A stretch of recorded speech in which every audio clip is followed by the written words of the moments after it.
We're professionals. Well, speak for yourself.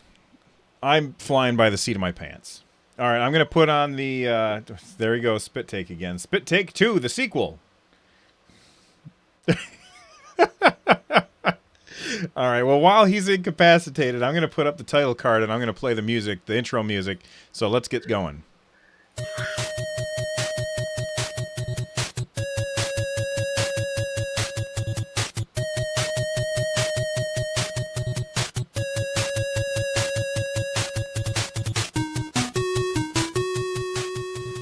Hello, everybody. Today is February 23rd, 2017. We were supposed to record on the 22nd, but I wasn't feeling well. Zap decided to be a super cool guy and said, let's record tomorrow instead. So I slept all day yesterday, and that's why today, on a Thursday, which is weird, we are recording episode 66 of Run, Jump, Stomp. That Zap guy that I was talking about is right over there, and he's awesome. Hey, Zap, what's up?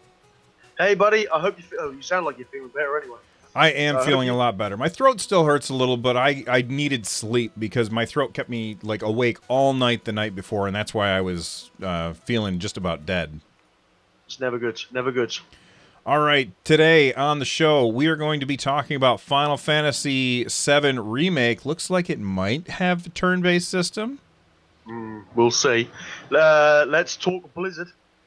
No virtual console, but there is a silver lining for the Nintendo Switch. I didn't think this title through when we started, but I'll try anyway. Dawn of War 3 looks epic! Steam makes sharing simple.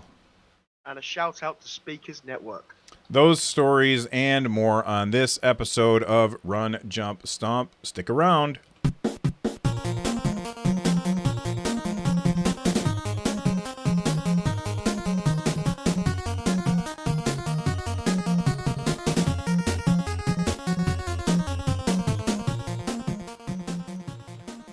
All right, let's get right into it. The first story for today is, man, it feels like forever ago that I think this came out the day after we recorded our last episode, and that is that somebody at NeoGAF had posted some pictures of combat in the Final Fantasy VII Remake. This was during the Final Fantasy Fan Fest. There's some alliteration for you. And these pictures got me really excited about the game because what they showed was a battle menu on the screen, which is really good because that means that there's a good chance that there's going to be some kind of turn-based system in there, unlike Final Fantasy 15 and 13 still had like a turn-based system, even though it didn't feel like it was. But there's two screenshots. The first one shows Cloud hiding behind a crate while somebody's shooting at him.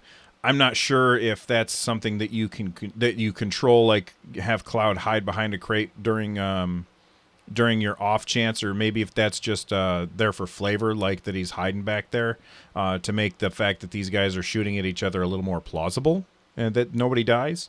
And then you could see on the bottom, we've got a command list: attack, magic, materia, and item. And then the second screenshot shows the fight with the Scorpion droid. And it shows both Cloud and Barret on screen. It doesn't look like they're hiding behind anything this time. And you can see that same menu again. So, Zap, I know, like you, or like me, you also did not like the battle system in Final Fantasy 15. I'm curious, what do you think of these screenshots, and do you think that these screenshots are telling us what we are hoping for, or do you think it's false hope? I think it's false hope. That's going on the back of 15. Just purely the fact that I still think this could be an action-based combat system with those command menus. I don't... I mean, I will say this.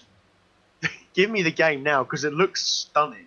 Yeah, it's beautiful. Is actual in-game footage, which I think it is, don't get me wrong.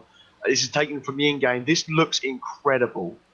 Couple of downsides. If the people don't know about the Final Fantasy VII Remake, they've confirmed it to be episodic.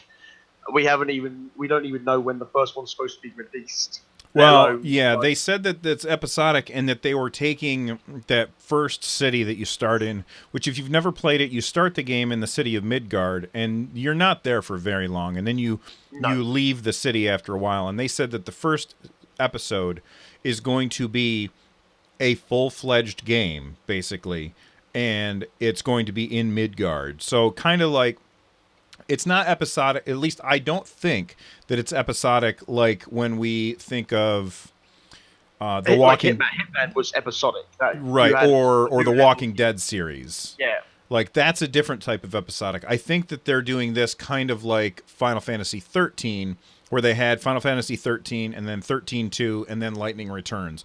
That was 3 full games, although I never Yeah. played the second 2 of those. Those was 3 full games just using the same engine and in the same world. And I think that's what they mean when they say episodic. But hopefully that sounds a little bit better than, you get part of the game here and then part of the game there. I will read a bit of the actual translation from this event. It says battles will occur directly in the worlds, which is why there is a new cover mechanic in this screenshot. Cloud has already been discovered by the enemy and is.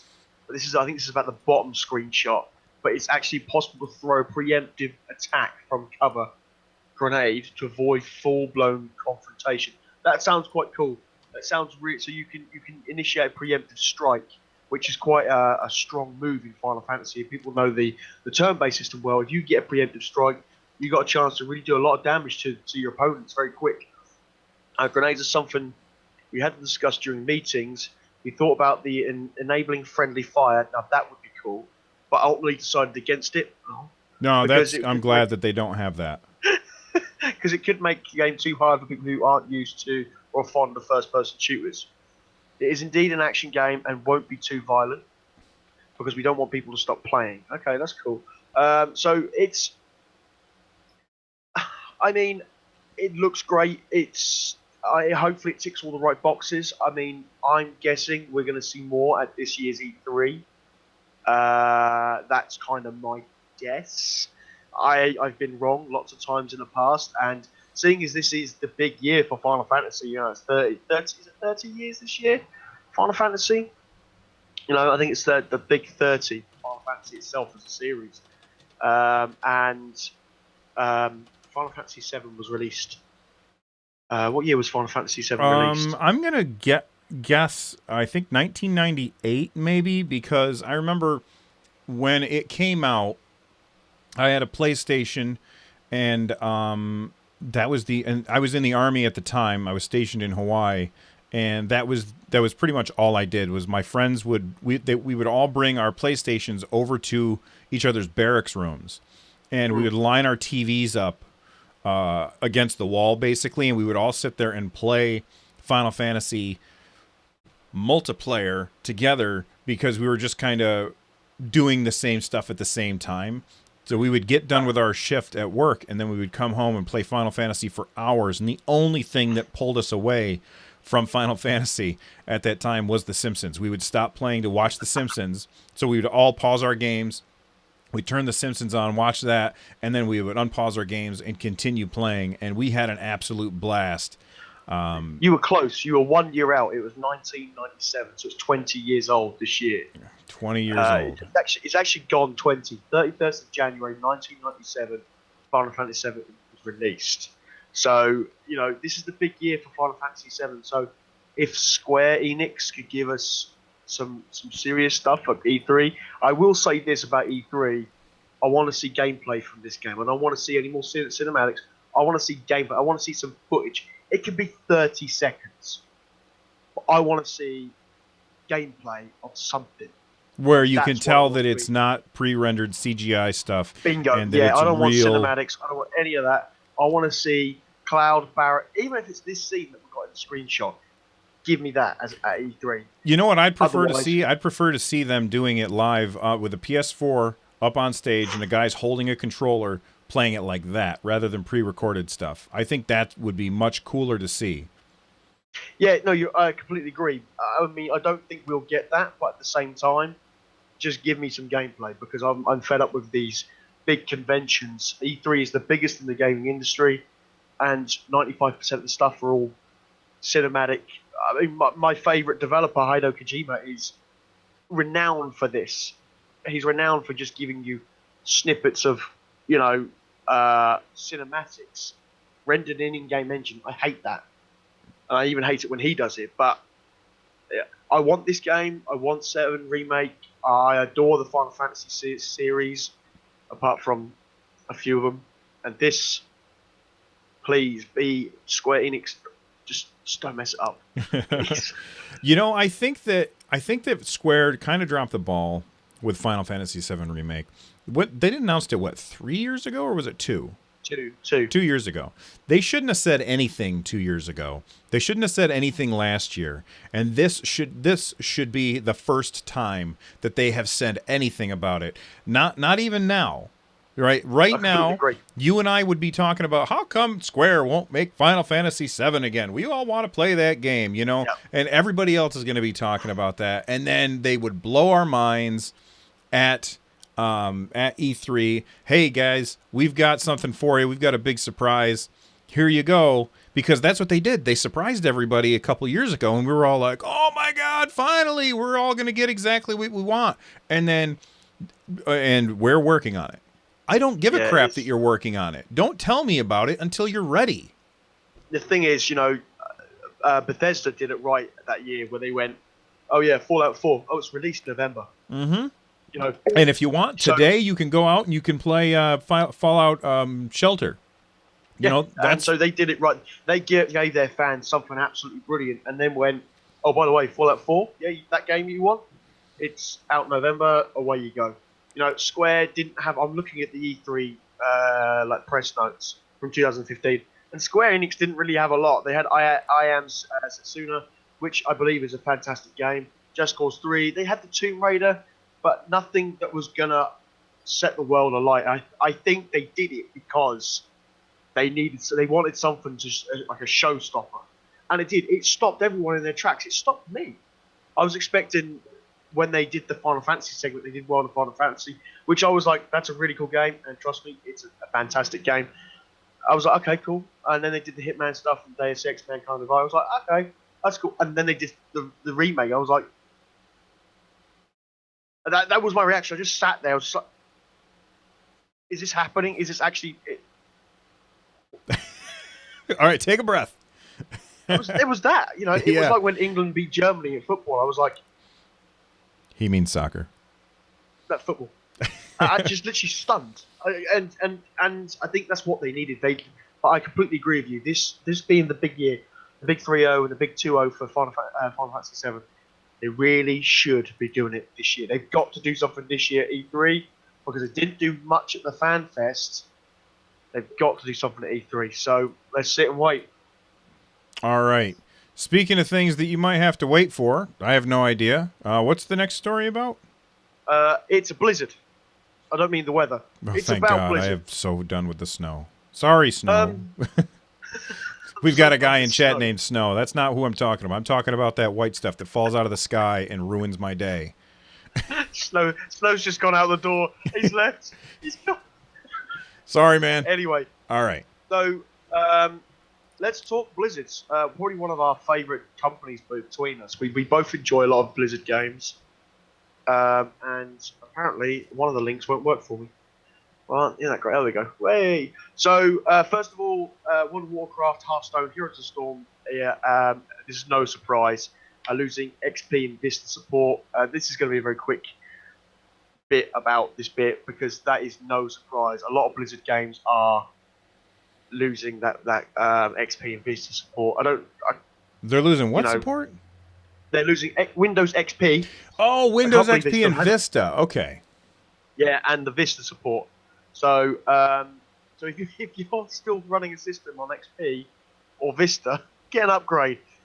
Yeah, do that for no other reason than you're being unsafe by using those operating systems because they don't get updated by Microsoft.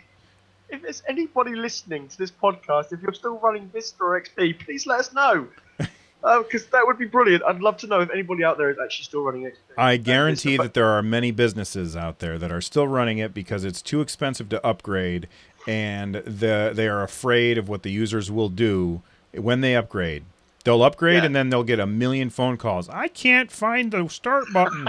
It's a disaster for There big was companies. Windows 8 when they removed the start button. Right, Where's the right. start button? So 8.1 came out. Oh, there's the start button. Anyway, so that's very much a glossy move over. If you're listening and you've got Windows XP and Vista, get an upgrade. Even if it's just the 7 for now, just get an upgrade.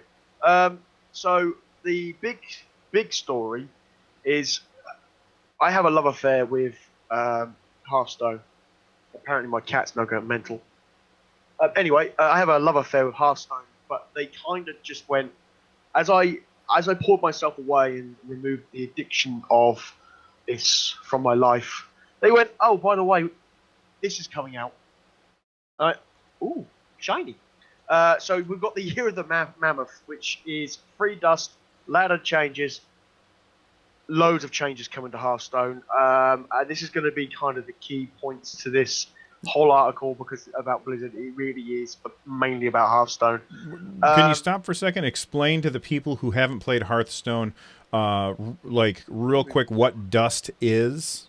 So basically, in Hearthstone, you have a thing called dust, which dust basically makes your cards. You have two ways of getting cards: by buying packs and getting the cards out of packs, or earning the gold in game. Sorry, so there's three ways: buying packs for real money and getting the cards, using the gold that you earn in game, and then you can use this dust. So duplicate cards that you have can be turned into dust, and you can then make new cards with dust. It's never beneficial to dust cards because you don't get kind of what you're required.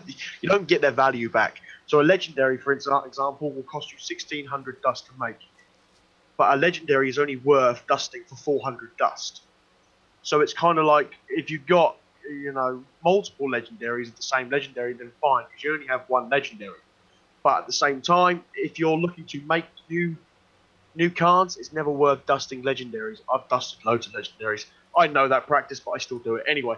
So basically, what they're doing is Hearthstone guys, the developers behind Hearthstone, have basically said that the ladder's not fun, and it's not fun. I stopped playing Hearthstone earlier this year because the ladder isn't fun. I like challenging gameplay. I like competitive gameplay. The only way you can ladder in Hearthstone between ranks 20 and 15 is playing one type of deck. Between 15 and 5, another type of deck. And 5 and Legendary, another type of deck. Once you hit Legendary, you get a lot of players playing fun decks. But that's a lot of work, and there's 3 deck types that are there, what they call meta decks out there. If people don't know what I mean by meta is basically the optimal way of playing that kind of class or whatever, that kind of way of playing. And it's the fastest route down possible. And it's boring. There's no incentive to play a fun, quirky deck. Hearthstone has hundreds of cards. You use 30. And it's like, you know what? It's just pointless beyond belief. So they've said that there's going to be changes to the ladder, the way that you can. They're now bringing in what they call. So the first big change is what they call the Hall of Fame set. So hang on, let me start again. You have standard and wild. You have standard and what?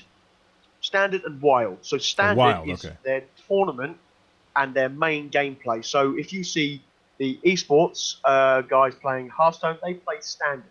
And what they do is every year they will remove certain types of cards and adventures, and certain cards get removed, and they kind of keep rolling it around on a yearly basis to keep standard fresh. Wild, everything is allowed in wild. Right. It's pretty much anything goes. It's see what happens, and yeah, every card that's available in Hearthstone. The reason that they do this is to make it a lot easier for them to balance, because as they keep adding cards, what they'll find is they'll be like, oh, there's an interaction between these two cards that the players have figured out that we didn't think of, and that's game breaking. So what we can do is we can say, all right, if we only ever have the newest set of cards as the standard set, then we don't have to worry about how it interacts with all of the old stuff. And if you want to use all that old stuff, you can play wild and still have fun. But if you're going to do competitive, you're going to do standard. And this Yeah, does two exactly. things. It makes it easier to balance, but it also gives them a fresh revenue stream because that means people are going to want to get the new decks.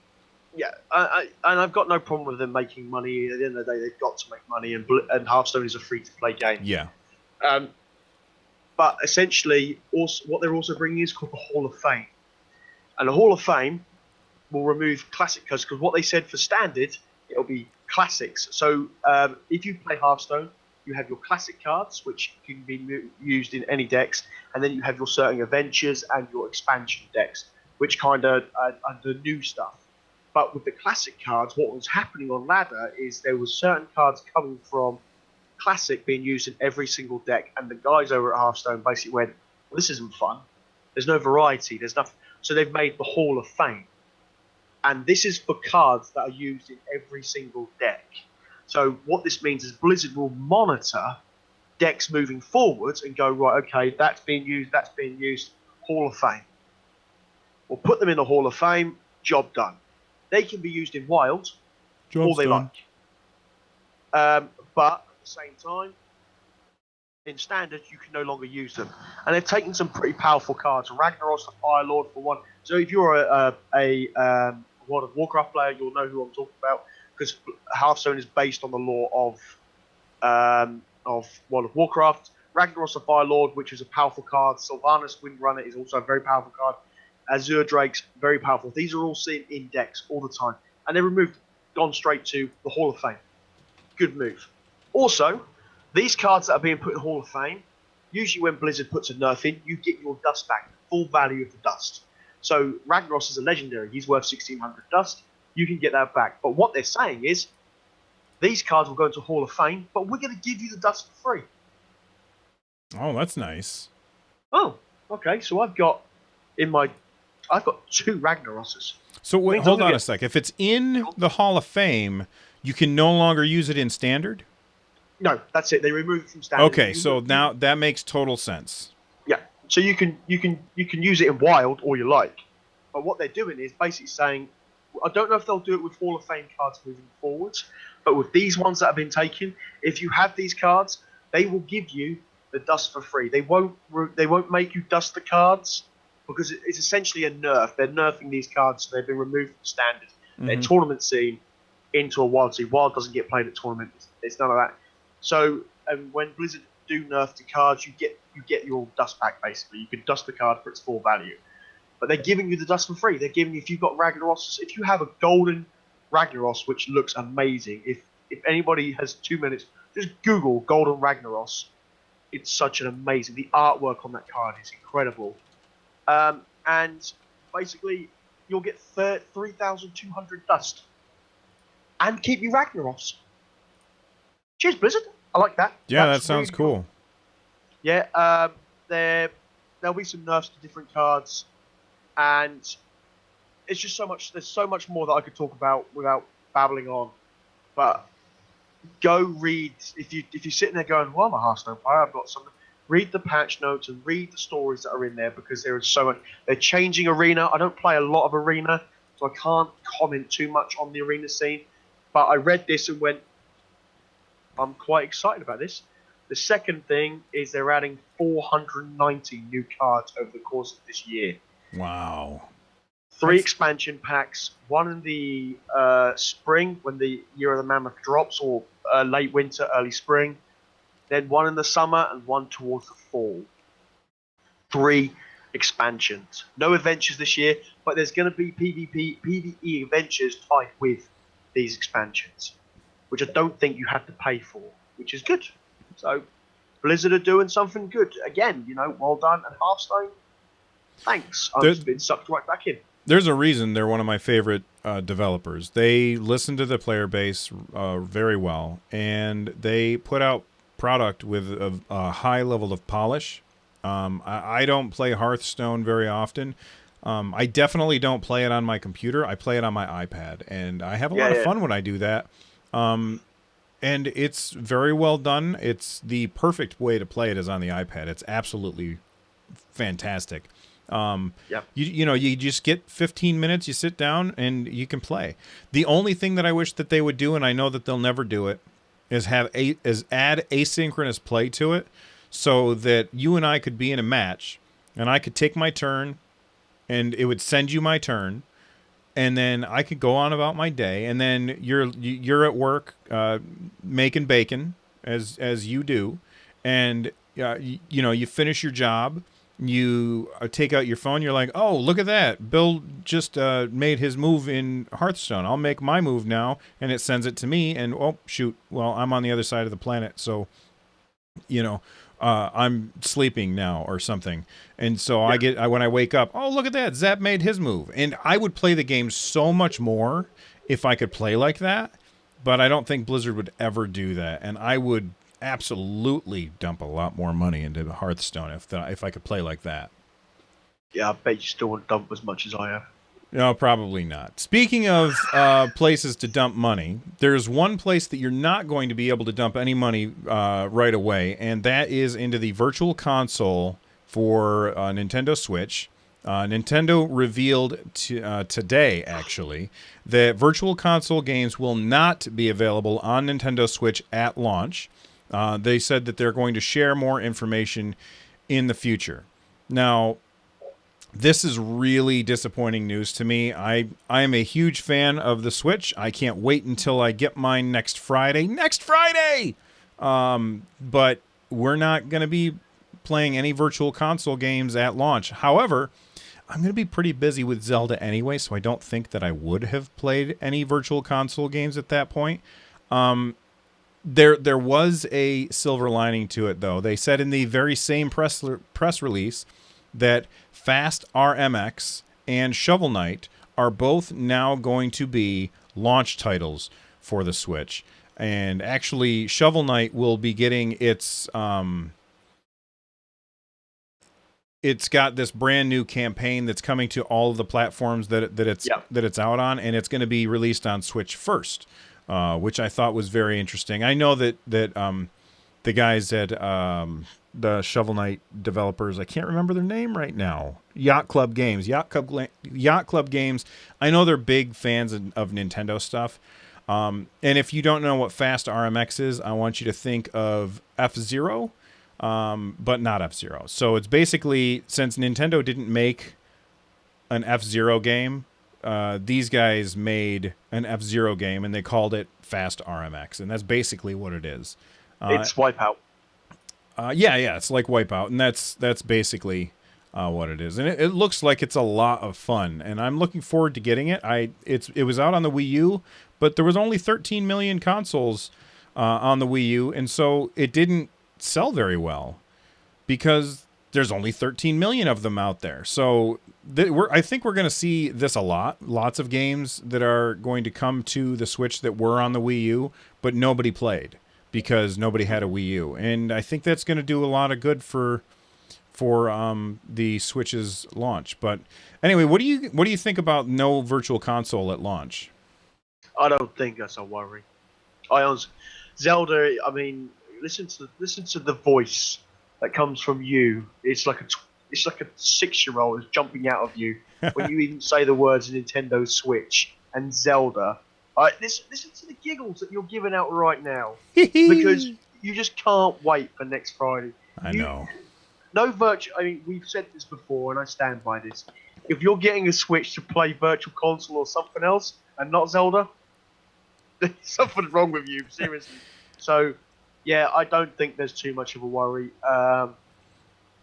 They have said that it can emulate up to GameCube era games, which makes me a little bit excited a bit more. If that's true, because that means I want a Switch for some game. So I had a game. I had a GameCube. I wish I never sold the damn thing now because I loved my GameCube. It was the wackiest console I think I ever owned, but it was great, and I had so much fun on it. It was.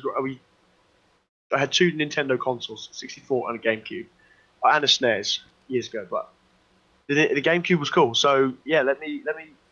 I've said this. I probably will get a Switch at the end of the year when they've got a really thick lineup and the hype has died down and it's. I want this to work. On a personal side of things, I've been playing my 2DS more than my Vita just lately, because I've been getting into Pokemon really heavy, and really enjoying it. I will say this though, and this is I'm biting my rage tongue. The battery on that 2DS sucks. What is the battery on it? Do you know? Like how long? It's just awful. There's no it's it. I can. I'll put it in comparison. My Vita can stay on standby for a week, and I lose that much on a battery. That's true. And I could do heavy gaming for 3 or 4 hours, 5 hours, put it on standby, and I don't have to charge it up. I haven't charged my Vita up in about a week and a half. My 2DS, I have to charge up pretty much every other day. It's so bad.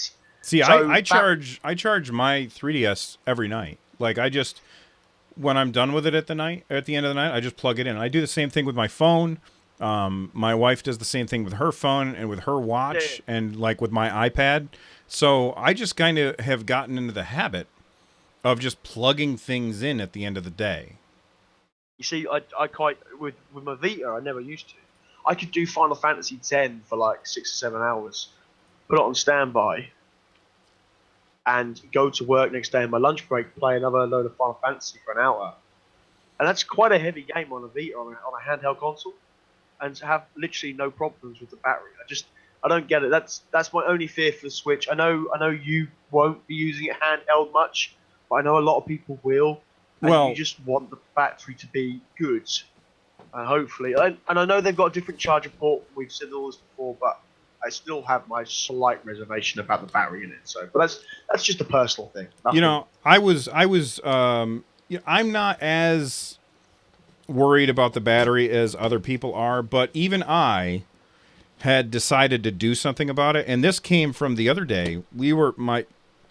I wasn't going to really play, but it got warm out. I say warm, the thermometer said it was warm, but it was not warm. The wind was biting and went through me. But I took my son up to the park and we went and played Pokemon. And sure enough, while we were doing that, and the wind was blowing right through me, it was horrible. But we were up there playing Pokemon Go, and he was having battery issues with his phone. He doesn't really have a phone. He's got one of our old iPhone 4S, I think. It's like really old. But I decided, hey, you know what? I'm going to buy one of these. And it came today, right before we started the podcast. This is a 21,000 milliamp hour battery recharger. And so Nice. I haven't even tried this out yet. In fact, those of you that are watching probably just saw me cutting the box open and stuff. But this thing I am really excited for. This can charge the Switch 7 times on one charge of this. This can charge my iPad probably 4 or 5 times on one charge of this. And this can charge my son's phone like probably 10 or 11 times on one charge of this. So it weighs about a pound, maybe 2 pounds. And I'll just keep it in my backpack. And whenever I need extra power, I'll have this. And so I'm pretty excited about this. And it was on sale on Amazon, and it's Anker, Anker. And I did a little research and found out that it's supposed to be a pretty good brand. And by no means, Anker is not a sponsor of this show. But if you want to be a sponsor of the show, feel free, Anker. I'll talk about this. But it's the Anker Power Core 20,100 USB-C battery charger. And you know, yeah, I've got a smaller version done by Anker as well, and that's a 5,000 milliamp. Something I can't remember which one it was. I've got a smaller. It's like a little black child. My wife uses it all the time for her phone. Just use it all the time. The Anker stuff for battery stuff, brilliant. I mean, I'm trying to be very careful about the word Anker, but that's definitely a very good make and a very solid piece of equipment you bought there. why are you trying to be careful of the word anchor? Just cause. Is this an English, a Britishism? Is there like a Britishism that I don't know about? Tell me about it after the show. I will. Okay. All right. So anyway, no virtual console, 2 more launch games. That fast racing game, I forget what it's called. That looks awesome. I'm definitely interested in that. I'm not going to get it at launch because I'm going to be too busy with Zelda. But there you go. Speaking of things that we're excited for, you seem pretty excited for our next story. Why don't you tell us about it? I'm excited because it's Dawn of War, and I'm a Warhammer fan, and this is gonna be epic. I played this at EGX last year, and it's so good.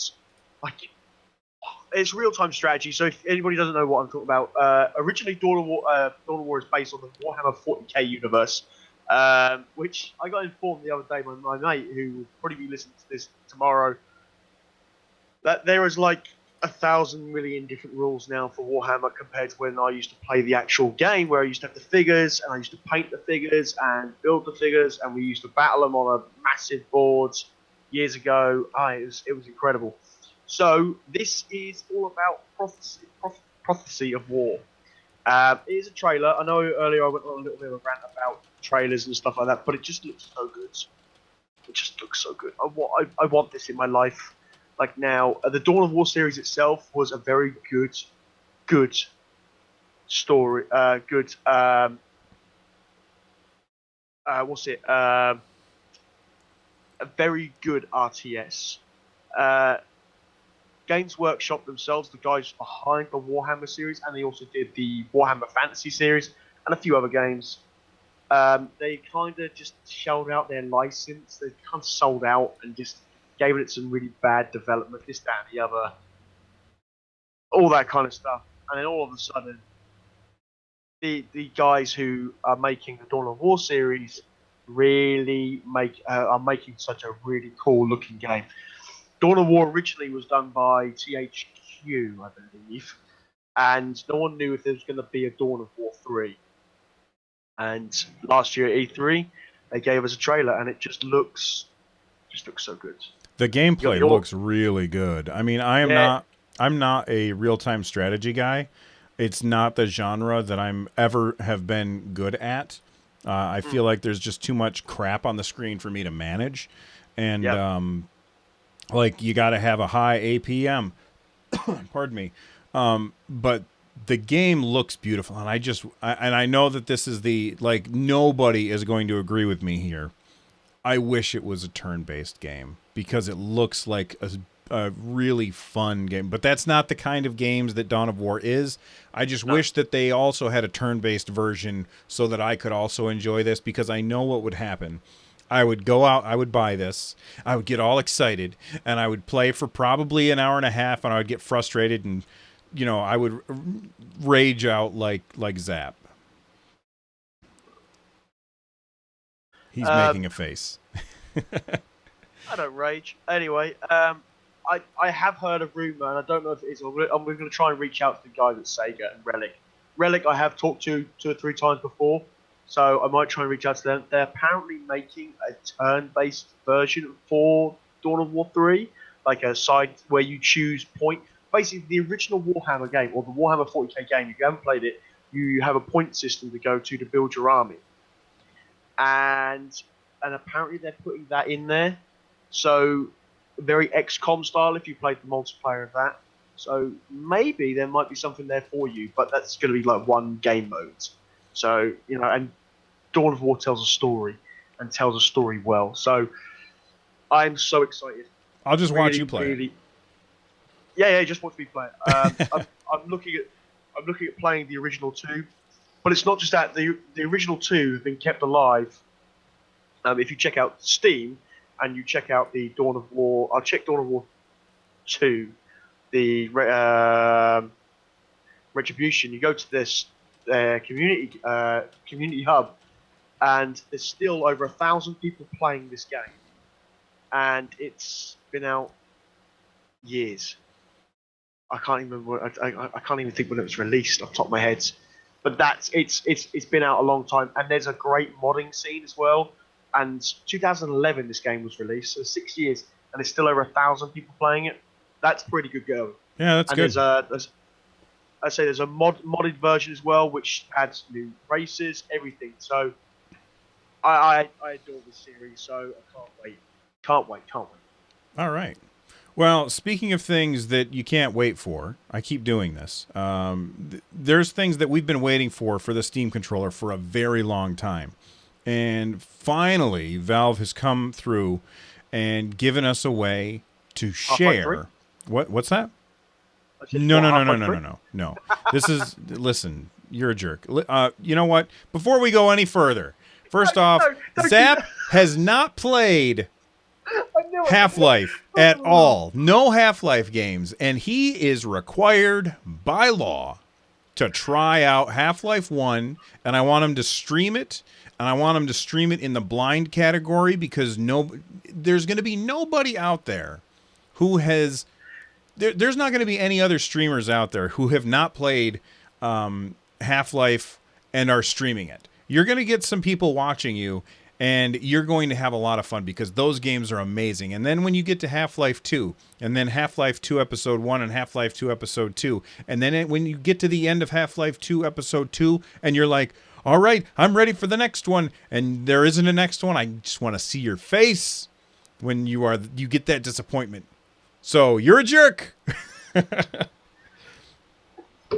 He's a jerk. Anyway, so... Oh, we've been waiting for a really long time for Valve to give us an easy way to share Steam controller stuff.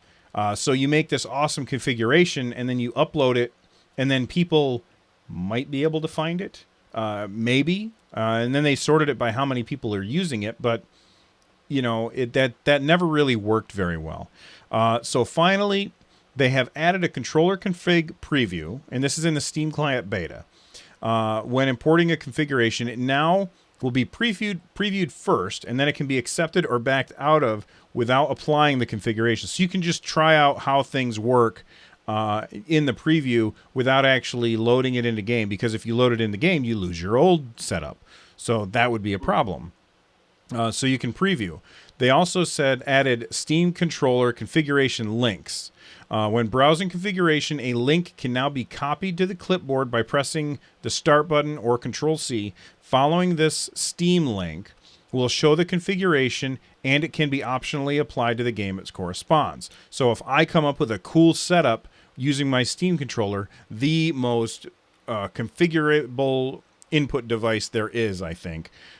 If I come up with like this cool setup, I can then share it to people, and they can just click a link and say, oh yeah, I'm going to use that. That's awesome. Which is great, because right now, the way it's consisted is people would post on basically like the Steam controller subreddit.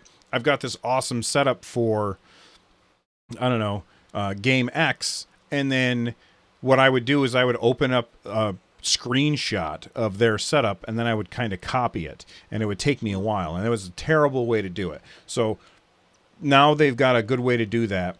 They also fixed a couple other things, and by the way, everything that I'm saying also applies to any other controller that you can use in Steam, like the DualShock 4. So that came out on February 21st, and then on the 22nd, they added some more stuff. They added voting for controller configurations. So the initial voting numbers are seeded via the previous sorting method. So basically, previously it was just sorted on how many people have tried it. So if I tried, if Zap made a controller configuration and I tried it out and it wasn't very good, but then maybe I got distracted and started, and maybe I used mouse keyboard, or maybe I left and just didn't do it, everybody's going to think, hey, look at all the people that are using this configuration, when in reality, a lot of people probably aren't. So now they're going to add voting. So if I like it, I can say, this is a good configuration. I want to use this. I want other people to be able to use it. And configurations will now also be sorted based on a rolling 30-day window of use. So if people were using this configuration, but a new configuration came out that people didn't know about before, well, guess what? All the people who were using it, and then maybe they finished the game, they're marked down as using this one configuration, but maybe there's a new way to play that's even better. So now we've got this new rolling system where it's continually showing us the newest and the best configurations for games. And I gotta say, the Steam controller, every single time that they push out an update, they make this thing better. And it just keeps getting better and better. And if you haven't already picked one up, it's on sale on Amazon for, I think it's $20 off, I think, maybe? I'm not sure. So anyway, that's all I wanted. I just wanted to bring it up because the Steam controller is my favorite controller, and I think that people should use it. Yeah, I don't have one, so I can't really comment. The last time I used the beta of Steam, though, it crashed my system. Oh, I had to reinstall Steam, so weird. I don't opt into the beta anymore. Yeah, Bog had the same problem as well, actually. He had some issues with the Steam beta, and I don't dare opt in. But if you're in the UK and you are looking to get the Steam controller, it's up to 60% off. It's a weekend deal. Wow, 60% off. Yeah, we got up to one of the Steam Link has 60% off. Wow, that's cheap here. For those of you that don't know, the Steam Link is this little tiny box you plug into your TV, and it connects to your computer over your network, and then you can play whatever game that you have on your computer on your TV on the other side of the house if you want. Wow, that's like $20 for you if it was on offer for you guys. There's $15.99 here in the UK. That's so cheap. And the Steam controller is under £30 in the UK. Yeah, go ahead. Asset says, DJ Zap, you kill controllers all the time. Why have you not got one yet? That's a really good point. I haven't got round to killing one. Steam controller might have to be on my list of things to destroy. I would love for you to play a game with the Steam controller and get your opinion on it. Even if you just got to borrow one from somebody. I'm just curious as to what you think about it. Here in the US, the Steam Link is $48. But and the Steam controller is $34. So those are the prices here in the US. Yeah, that's very good.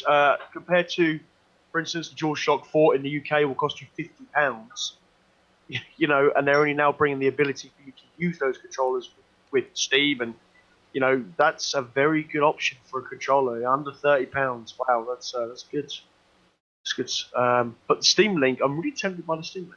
That's quite cool.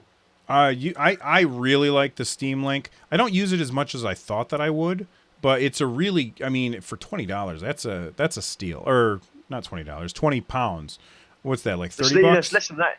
It's less than that. It's £15.99, so £16.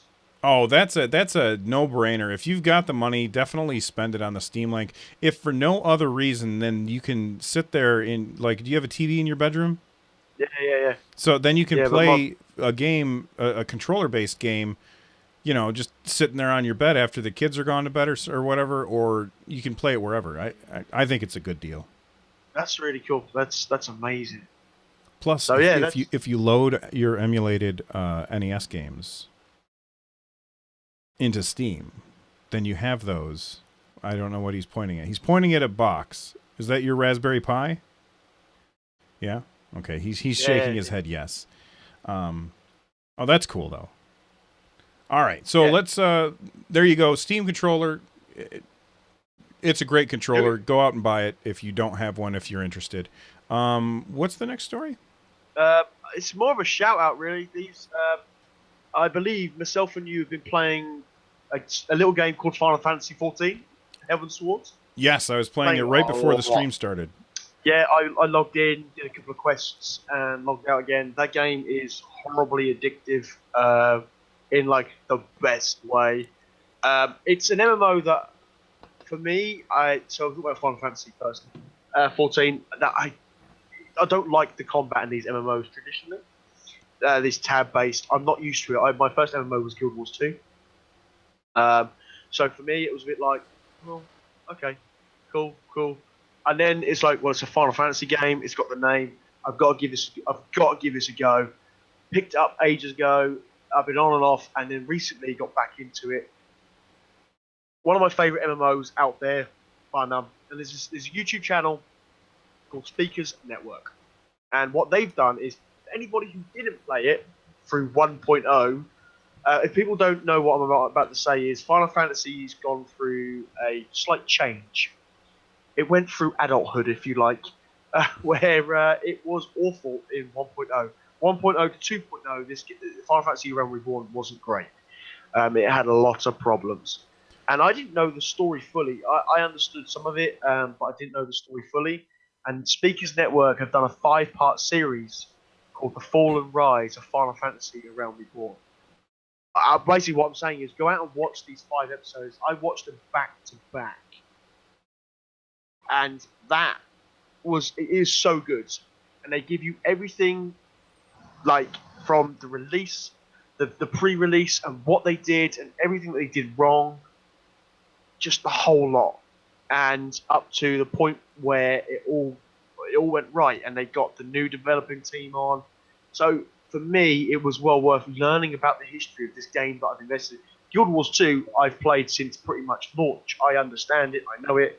But this, I don't understand why everyone is, 1.0 was such a mess, and now I do. It was a So mess. I was in the alpha for Final Fantasy 14. This is for the 1.0 thing, and that yeah, game was an absolute 100% unmitigated disaster. yeah, yeah, yeah. You could not play it with a mouse and keyboard. It was unplayable with a mouse and keyboard. The way the camera worked it just made it impossible. Yeah. Combat was so opaque. I could not figure out what I was supposed to do. And I'm somebody who spent a whole lot of hours playing the previous Final Fantasy MMO, Final Fantasy 11. So you would think that I'd be able to come to Final Fantasy 14 with that background knowledge, but it was completely and to be fair, Final Fantasy 14, A Realm Reborn, nothing like Final Fantasy 11. No. It really isn't. But like there was this, it would Final Fantasy 14 1.0 was like unlike anything else, and not in a good way. The combat was, if you think it's slow now, the combat was very, very slow then. I would have trouble even targeting a monster and then turning on my attacks. Like you had to actually turn on your attack. You couldn't use one of your abilities to just start. It was really bad. It was unstable. The map was a disaster. Like you would look at the map and you'd be like, I don't understand where I'm supposed to go. It was very confusing. A lot of And copy paste. Square listened to their player base, and they said they've done something here that the only other companies that I've ever see do something like this is Blizzard and Valve, where they've had a product And out. Activision. Activision Bungie did it. What'd they do?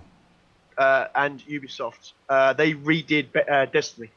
Oh, okay, yeah, Because yeah, of yeah. fans. They redid Destiny. All right, so basically, Blizzard had a sequel for World of Warcraft, not a sequel, but a spiritual sequel. It was going to be an MMO. It was called Titan, and they scrapped it. They said, you know what, this game isn't fun. We've spent many millions on it, and they scrapped it, and then they reused some of the assets to create Overwatch. All right. They also had a game, StarCraft Ghost, which was supposed to be like a third-person stealth game, which was supposed to be really cool. They threw it away because even though it was almost done, they decided it wasn't worth playing because it wasn't good enough. Final Fantasy did this same thing. They had sold a whole bunch of copies of Final Fantasy 14, and then they were like, you know what? We really dropped the ball here, and we've disappointed our fans. So we're going to make it right. And they shut the game down and relaunched it after how long did it take them to do the remake? Well, this is the thing. They did the remake while 1.0 was still alive. Right. And I've So heard from some players that have said that like when the remake finally came out, they had like these end of the world scenarios and stuff, and it was really cool, and that's something that you never get to experience. No, I mean, I don't want to spoil too much of the stuff, but people who aren't going to watch the 5-part series, I'll kind of give it a gist. Final Fantasy 14, as Bill has just said, was a dire mess. The UI was buggy. There was the thing with most MMOs, they drop stuff onto your computer. So a lot of your UI and everything like that is installed onto your computer, and then it reads it from your computer. Well, what they did is they actually had the UI server side. So if you clicked to open your UI and 100 people around you were doing the same thing, your UI would bug and go, laggy and horrible. I had So no idea that that's why the game that's the reason it was so unresponsive. yeah, it was horrible because a lot of it was done server side, not files on your computer. Don't get me wrong, not a lot of there are still stuff in Guild Wars 2 that are done server side, but it's not as bad as what it was in.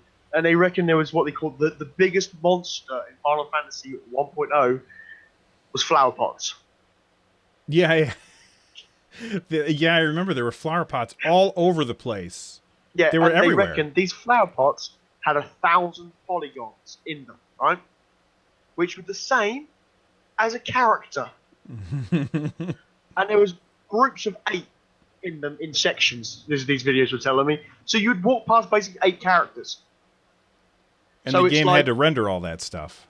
And it had to render it. And you got to remember, it was released at the time where probably internet wasn't as good as it is now for most of us, and all this sort of stuff. So but yeah, towards the end of it, there's some really cool stuff that the players that went over to the legacy system, they opened it up for the last 2 or 3 days to everyone, and made it open who had bought the game originally, and they really went for it, and how they ended it was amazing.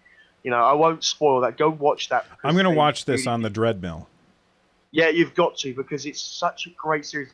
The guys explained it beautifully, and it sounds like these guys were hyped for this. These guys played Final Fantasy XI, and what Square Enix wanted to do was make their next MMO a staple. They wanted it, Final Fantasies that are staples in their series get their number. They get their own number.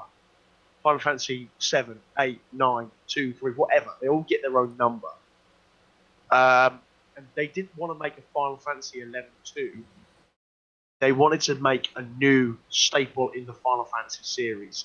Something that was going to give them a benchmark in MMO gaming. And I think that's, from what they were saying, it went wrong because they basically just got greedy and didn't know what, and the development team was awful. Yeah, I tend to remember the development team, like the graphics guys. They didn't really understand how MMOs worked, and so they were really designing the game to be more like a single player game. And yeah, they basically. Sorry, go on. No, basically they're designing it to be like this single player game. And when it came out, not gonna lie, it was beautiful, but it made my computer crash. Because it was just loading too much stuff, and my computer couldn't handle some of the stuff that it was throwing at it. And I had a good computer. I am a PC gamer, and my computer could not handle it. They got all sorts, but I will say this, and Snow did put this in chat. The Fall and Rise series hasn't finished. They're taking a break. There's a video that explains how they're doing it. They're now going through Remnants of a Realm, which basically is going through stuff that I've carried over from 1.0 into 2.0 and beyond. And you've got to remember this, guy. People who listen, Final Fantasy, what? MMO, what? Final Fantasy 14 is the second biggest sub-based MMO. I know there's only 2 out there, WoW and Final Fantasy, but at the same time, it's always in the top 5 of most played MMOs. And it competes with things like Guild Wars 2, which is a buy-to-play MMO, Elder Scrolls Online, which is a buy-to-play MMO. It can compete with the best MMOs out there. It's a really good game, a solid addition to a Final Fantasy series. It has chocobos. I don't need to say any more about that. But going back to their series, they're doing Remnants and they're bringing back Fall and Rise to explain how 2.0 has shaped the rest of their kind of gaming and how Final Fantasy changed. There's another person, a bit of a shout out, Mr. Happy Gaming. He does a bestiary of Final Fantasy creatures and stuff. Big Final Fantasy 14 YouTuber. I recommend here. I watch all of his stuff. I've watched a lot of his videos because they're very good, and they've given me a lot more in-depth information about Final Fantasy 14, which in turn has made me enjoy playing Final Fantasy 14. So there you go, guys. It's well worth. Yeah, there's another YouTuber who does really good Final Fantasy stuff, and that's Myth3. Definitely check him out as well. I've watched a couple of Mr. Happy videos, and I think I like Myth3's stuff a little bit better, but you know, potato. It's and by the way, Zap and I are gushing because we're in that honeymoon phase because we just started playing the game and we're having a lot And of it fun just with it. We are yeah. having a lot of fun with it, but it's by no means perfect. No, But no, it's a no, very, no. very good game, and Yeah. you should definitely check it But out. It does have a monthly subscription, just so everybody knows that. you know, you've got Stormblood coming out. They announced Samurai for Stormblood, Red Mage as well. I'm more excited, even though that I love, you know, samurais and all this sort of stuff. I'm more excited for Red Mage because it's one of my favorite classes of Final Fantasy. I'm really looking forward to that. So Yeah, I'm going to be pre-ordering Stormblood over Morrowind. Even though the other week said I'm going to pre-order, I was in this battle between ESO and Final Fantasy 14. I've kind of settled with Final Fantasy 14 because it's a better polished MMO in places, and I'm digging what they're producing. And the fact that you can have one character be all your classes, I love that. yeah, That's great. same here. Same here.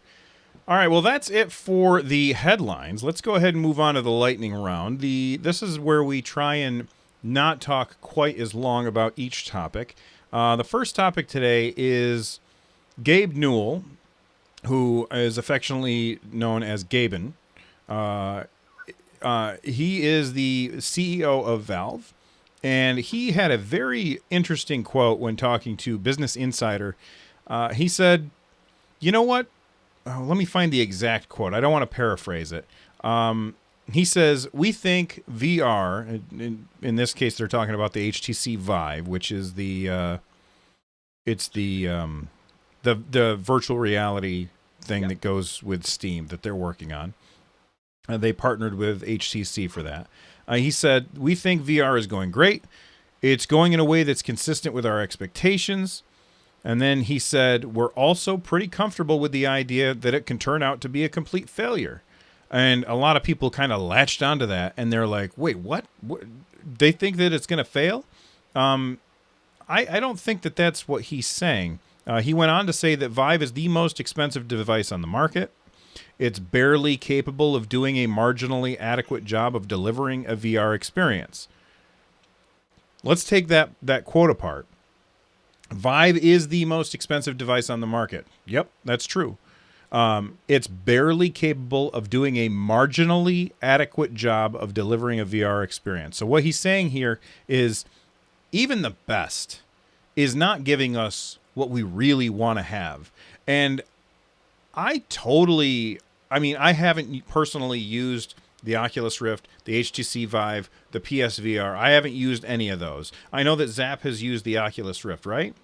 Yeah, I have. Yeah. Yep. So, I haven't used those. But my suspicion is that if I tried those, I would be duly impressed and also disappointed.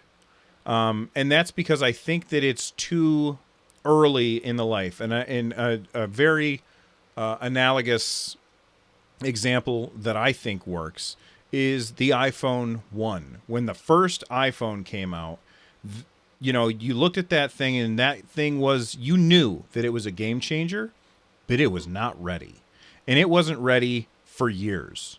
It was still the best on the market for a very long time. And then Android caught up, and now we've got two really good options for smartphones. But for a very long time, it was the only one that was really viable, and it was disappointing at the same time. And when I'm looking at the virtual reality landscape that we've got out there, we've got the HTC Vive, we've got the Oculus Rift, and we've got the PSVR, and I think that all three of them are too soon. I think that they're ahead of their time, and they're just going to leave us disappointed. I don't know if VR is going to succeed, but I really like that Valve is willing to take a risk on something that they think might fail. That's awesome. That shows guts. What do you think about that quote? I think it's very good. From my experience with the Oculus Rift, VR is way too far in its infancy to make any judge if it's going to succeed or not. I personally don't think it will succeed to what people are thinking. It has its niches. VR is niche. That's where it will always be, I think. You won't have people doing gaming like we do on VR headsets. Horror games, racing, sports sims like that, VR's perfect. But I can't see it being used much more out of that, just because at this current time it's too expensive. The headsets are too clunky. They're uncomfortable. They don't take people with glasses into consideration very well. My dad wears glasses, and he had to make some slight modifications to his Oculus Rift, which is what I used. I spent about an hour with this Oculus Rift, and it got hot. I felt sick. I just don't think at this point it's going to be that good. I think it's good of Valve to say, look, we're going to take risks in our company, and well, let us take a risk. And if it works, it works. If it doesn't, well, then it doesn't, So at this point in time, VR's way too young to. Until they start getting those headsets cut down and give me a much better looking headset, then, I'll be much happier. But until then, I don't even want to look at it. Yeah, a couple of weeks ago, maybe 3 weeks ago, there were stories that Facebook, which is the company that owns Oculus Rift, removed a whole bunch of VR demo stations from hundreds of Best Buy stores. And everybody was like, oh my God, it's the end of VR. It's not the end of VR. There's many reasons why this is true. First off, you brought up a point that I had never considered. And that is, when I am in here in the summertime and I'm playing a game, quite often I am melting. It's very hot in here. The idea of putting something on my head that would make me even hotter, that is a ridiculous thought to me. So they need to take, until VR glasses, I don't have my regular glasses, so I'll just hold these up. Until my VR glasses are as small and light as these glasses, and for those that are either wondering, I'm holding up a weird pair of googly eye glasses. Until they're as small as light, I don't think it's really something that's going to succeed. Now, I'm talking too much, so I'm going to make this really fast. The reason that Facebook removed all these VR demos from Best Buy stations, I think the real reason is because nobody was using them. Not because they weren't interested in VR, but because people are disgusting individuals, and putting something on my face that has been on somebody else's face is not something I want to do. Stop it. No, I'm not doing that. So I think that's the real reason why they got pulled out of Best Buy. Not because people... It needs to come down in price. And until it's an impulse buy where I don't have to try it before I buy it, it's not going to sell. I think there's another reason, but that can get into another story in another day. Something to do with a court case that Facebook lost $500 million. I don't know that really had an effect on whether or not that they did that, because they immediately turn around and appeal. We're not going to see the end of that court case for many years, I'm sure. No. All right, so Gaben is okay with failing, and I think it's great that they're still willing to take those risks. What's next? Next is, I'm going to have to try and do this quick, but Eskimo Princess, one of our viewers, on both the streams, brought up a point about paladins. So I went on some research. I did some field work. I forgot about this. I'm sorry. Yeah, all right. No, that's fine. I've just skipped the story, which was Guild Wars 2 Living Story, Episode 4, The Head of the Snake. That dropped last week. Go play it if you're a Guild Wars 2 fan. That's pretty much all I'm going to say about it, because there was a balance patch last night, and lots of changing inside Guild Wars 2 with balance, stuff like that for raid and blah, blah, blah. Go play The Head of the Snake. It's a great patch. Really good. Lake Doric is amazing. Go, go, go, go. That's all I'm going to say on Guild Wars 2. Anything, Dad? No, I haven't finished it yet. Finish it. It's great. That's pretty much. But the main Paladins. So Paladins have brought out a new legendary card. I wish I'd kept the link that Eskimo had sent us. But basically, it looks like it was going to be a pay-to-win system. So I was like, okay, I'll do some research. And at first, it didn't seem pay-to-win. Can I stop you there for a second? Go on. Okay, so Paladins is a first-person shooter. It is a free-to-play game. and you earn cards that you can then use during gameplay to unlock special abilities. And they added these new cards, which are legendary. Go ahead. Yeah, exactly. So the community is not very happy about this idea, and it's a bit like, well, are they kind of power creeping? Blah. And I'm trying to find, as I speak, I'm trying to talk about the patch. But they've added this with these chests, radiant chests, which can be bought for gold, in-game gold, which you earn from playing games. You can't earn that any other way. You get it for daily login rewards, but can also be bought for crystals. And this is where it's a little bit naughty. High res, naughty, naughty, naughty. Because crystals can be bought for real world money. That's a naughty move. Now people are going to go, oh, but it's like Hearthstone. Yes, it's exactly like Hearthstone. But this kind of practice kind of has to stop. Because it's gambling. It's just gambling money away for no reason. And I logged into Paladins, and I was once, when Paladins first was being launched, I joined their creator program, like I'm part of Trion's creator program. And Atlas Reactor I'm going to bring up, because Atlas Reactor has a different system, and it's very good. What I'm basically saying is these legendary cards benefit you in a way that give you a power creep over other players that don't have them. So if you get these dropped from chests that you dumped $100, $200 in or whatever, you've technically got advantage over a free-to-play player, which can make the game seem pay to win. But you can't. Can you earn these cards without spending any money? Through gold, yes, but it costs 2,500 gold to buy a chest. Then how much gold do you tend to get during? This is on their official wiki. All right. Gold is a type of currency in Paladins. Gold can be used to unlock champions. Cosmetic items can also be used to roll a radiant chest. The key word there is roll. Gold is mainly earned by playing matches and completing quests and ranking champions. Ranking up champions, players can also receive daily reward login bonus with escalating rewards for a consecutive day login. The first 5 days grants 100, 150, 225, 350, 500 gold. Well, the last 2 days will award some crystals. Like some. Which is 15 and 35.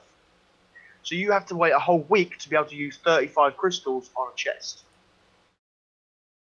Where I can dump $4.99, $5 and buy 200 crystals, and they're 35 crystals a pop, these radiant chests. Now, it's kind of that thing. If you're playing the game, you kind of spend the money that you think the game is worth.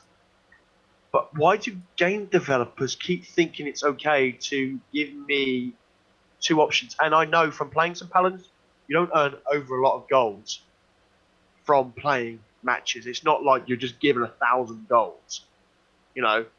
And they removed the gold from the Radiant chest. And as I delved further into this, it was a bit like, okay, it's not pure pay to win, but there's definitely an advantage if you're credit card farming.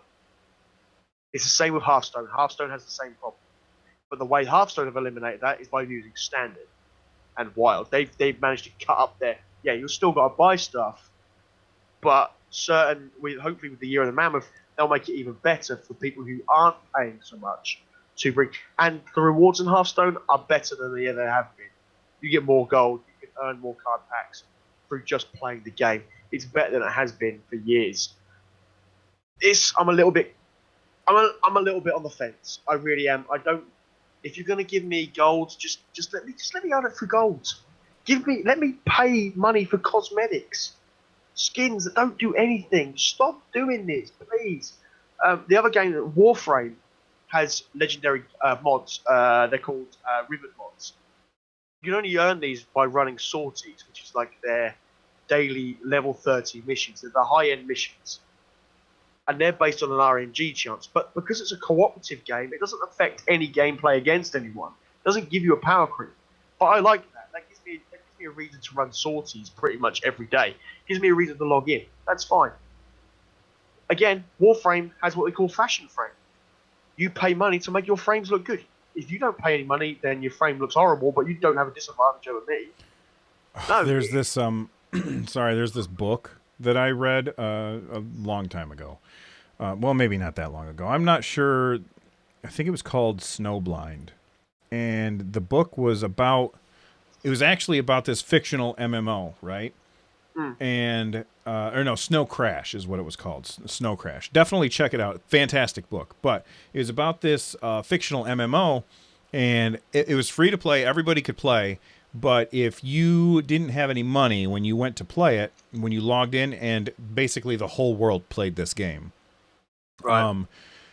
You were a black and white, grainy looking avatar. And you would spend real money to make your avatar look cooler in the game. And that's how they made their money. But you could play the game just fine as a free to play player. And just you just reminded me of that when you were talking about Warframe. The game, the book does not take place in the game world very much. It's more of what happens outside. But it's an amazing book, and definitely check it out. Sorry for the distraction. No, you're fine. But Atlas Reactor is another one. Like I said, this is not a sponsored part of Tryon at all. This is me just praising a development team that are doing it right. It's a free-to-play game. They've opened up all the heroes for their second season. But all money does is buy you cosmetics. If I want my character to look the same as it did 2 years ago, I won't pay a penny. Right. But if I want a different skin, I'll drop in a couple of dollars, a couple of pounds here, a couple of whatever. Stop giving me this ability to credit card farm, to make myself more powerful than someone who doesn't in a quicker amount of time. Please. Stop gambling money. It's gambling, and it needs to have the same laws as gambling. And that's my stance on it. All right. So Did that without raging. He did. On a sadder note, we're just really quick going to touch on this, and that is that there. Why don't you tell us? This is your story.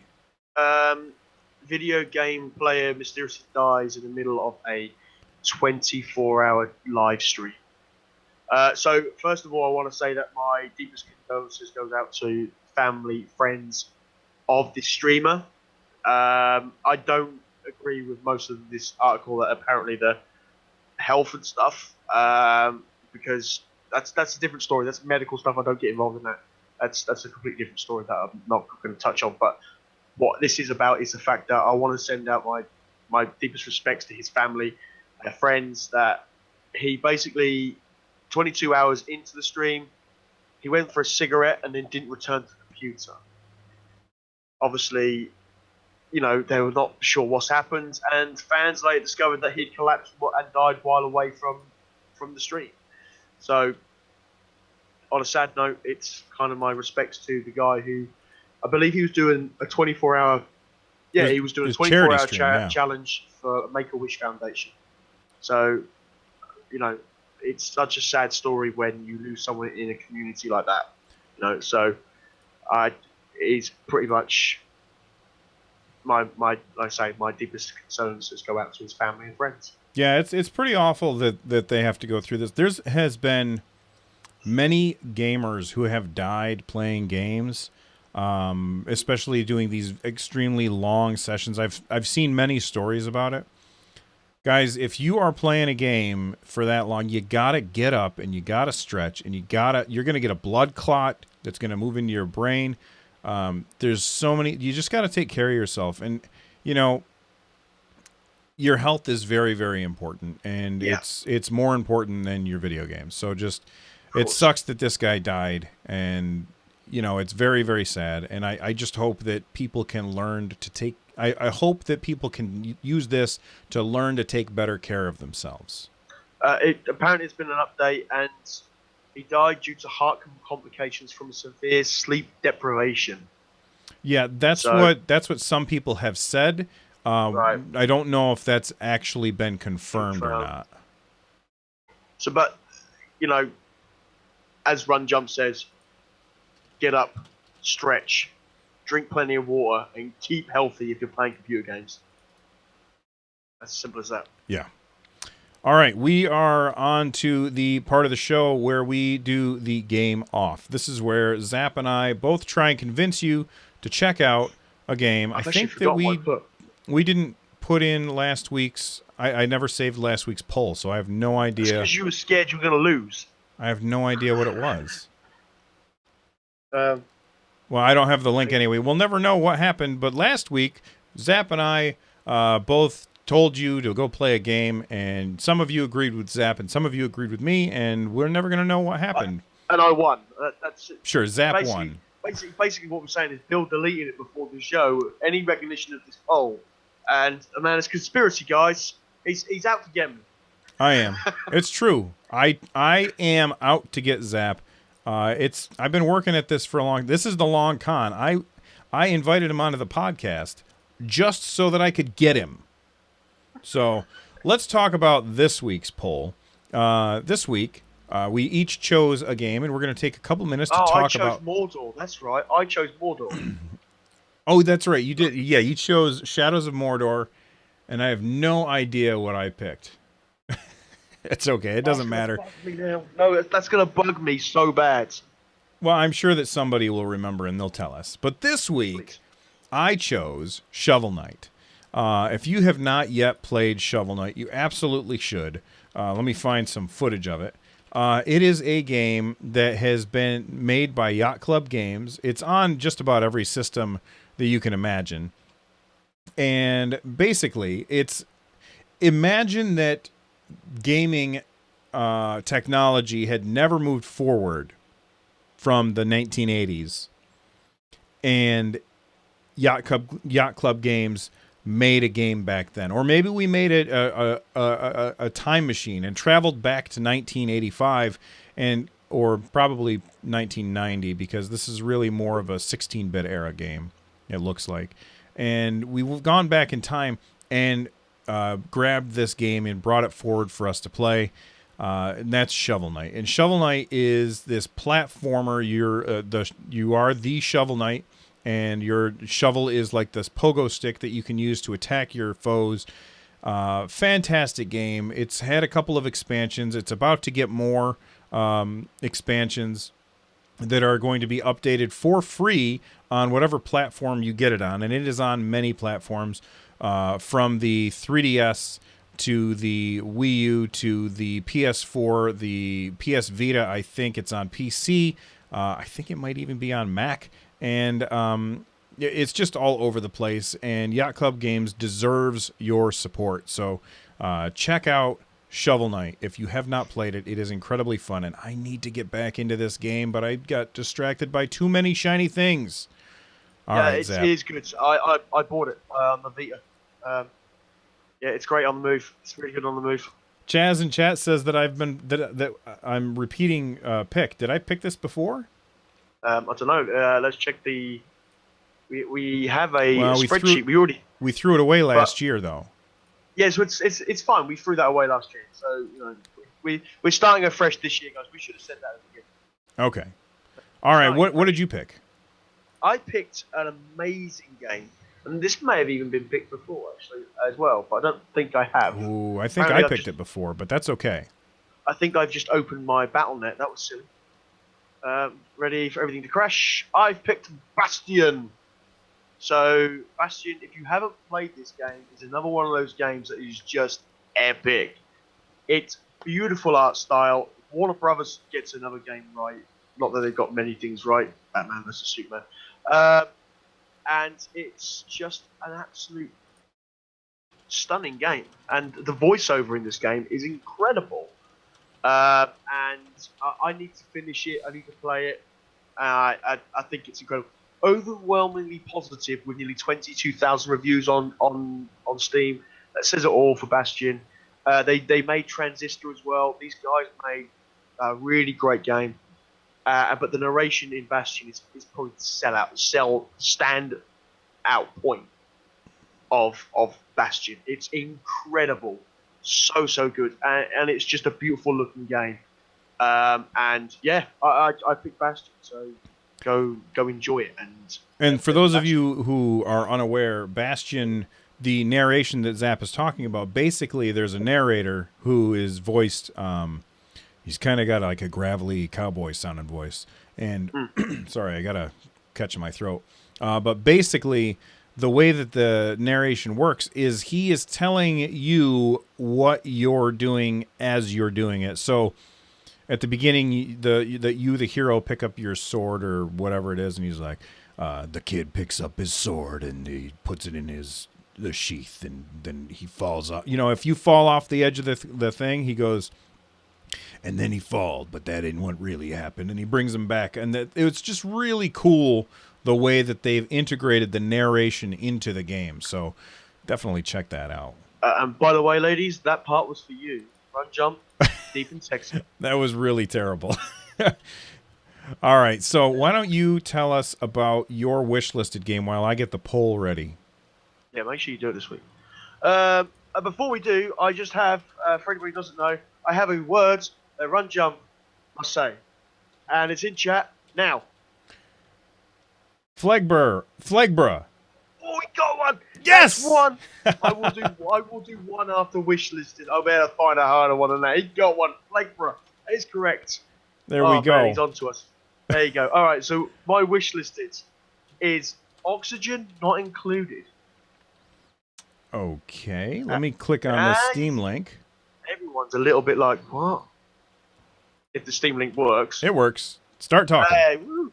Okay, so Oxygen, I saw this stream the other day, and it's alpha is available now at the thing. Basically, it's a Oxygen Not Included. I'm going to read the bit from Steam because it's a bit kind of, yeah. It's a space colony simulator game. Manage your colonists and help them dig, build, and maintain a subterranean asteroid base. So that's basically what it is.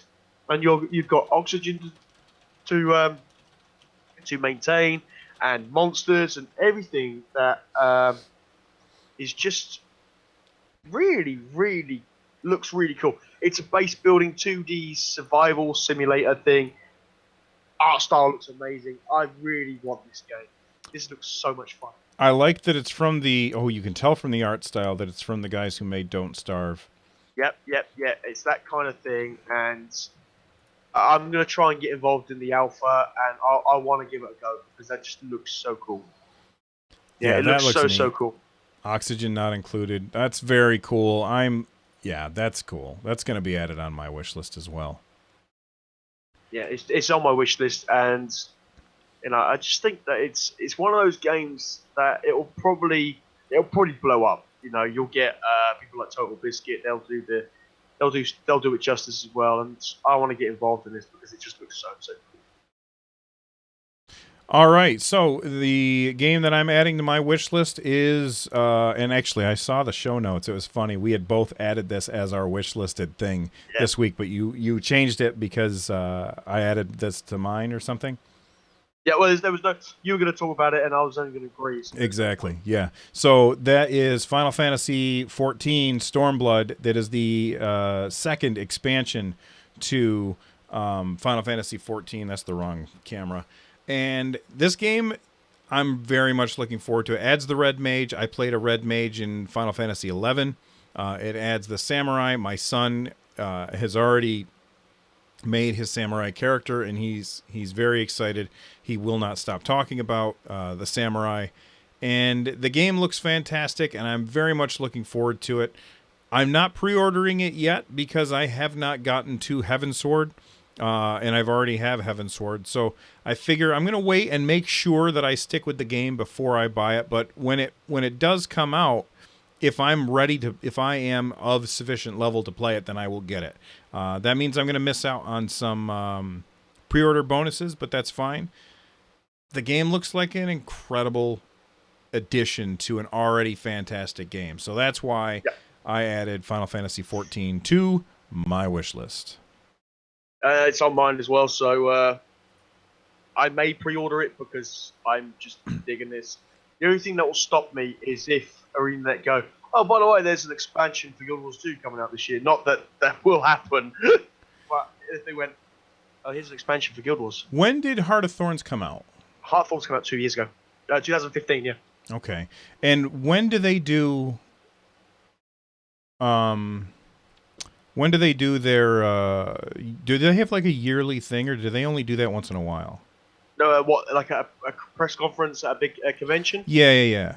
I'm hoping they'll do one this year. So we got because they're saying that season 4 is coming to an end. Season 4, season 3. Well, they're definitely Whatever not going season to we're make that announcement before June. And if they do make, No. well, okay, maybe they will make the announcement before June. But even if they make the announcement before June, I don't think that the expansion for Guild Wars 2 would come out until well after that. I mean, we were waiting quite a long time for Heart of Thorns from the announcement. It was announced at PAX East 2015 in the end of January, beginning of February, and it was released in the October 2015. Right. And when That's is how long we were waiting. PAX East this year is in March. It's right after the Nintendo Switch release. Yeah, I mean, I could see someone at PAX East, so you know, Yeah. I can't. But the thing is, I know we've gone on a complete tangent, but it's expansions.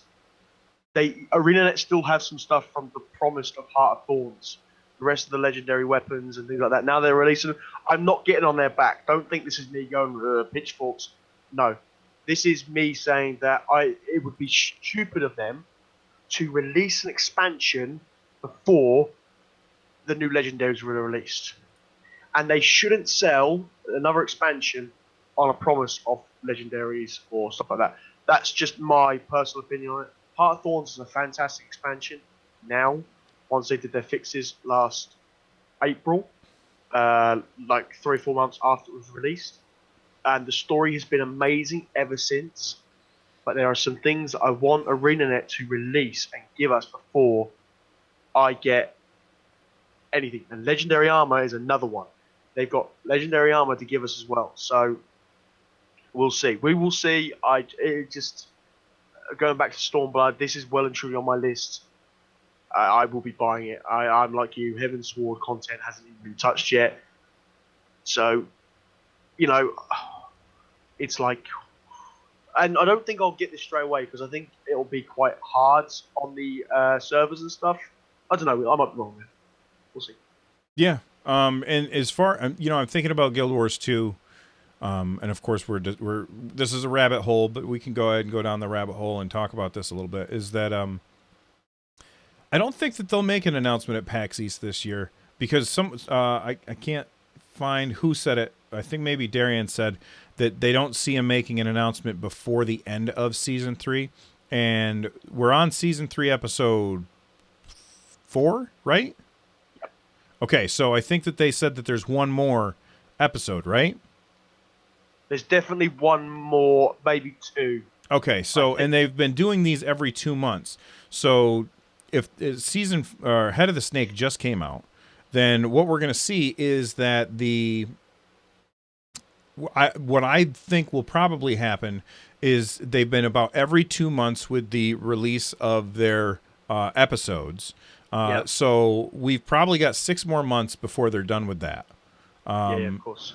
And then we'll see an announcement. Now, it's February now. E3 is in June, so I don't think we'll see an announcement at E3 either. Yeah, PAX West is in PAX West is in September, and I could probably see something being done then. PAX West. Well, and then if they did announce it in September, I don't think that we would see a quarter 4 expansion. So we would probably see it come out the next year.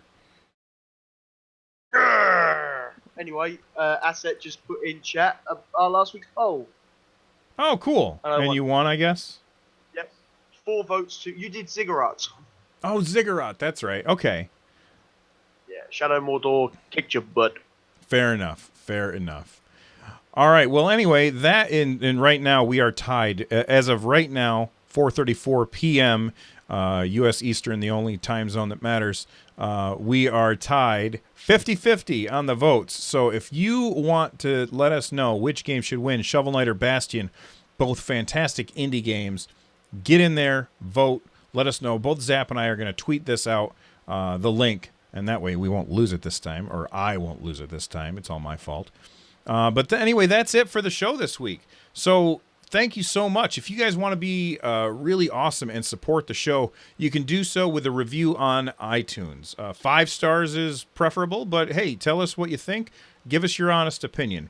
If you want to be part of the show, you can email it to runjumpstomp, or email us at runjumpstomp@gmail.com. Or if you want to leave us a voicemail, you can call us at 260-RUN-JUMP. That's 260-786-5867. Oh gosh, what was it? Kodiak Moonwolf gave me a thing to type, and I can't remember. Podcast wrap up. There we go. So anyway, if you are a social media user, you can follow me at Run Jump Stomp, and you can check out my YouTube channel, also Run Jump Stomp.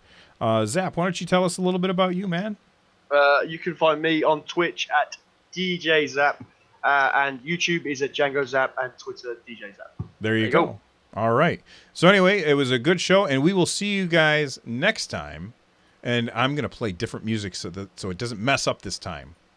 Take that. Break. See you guys next time. Bye bye.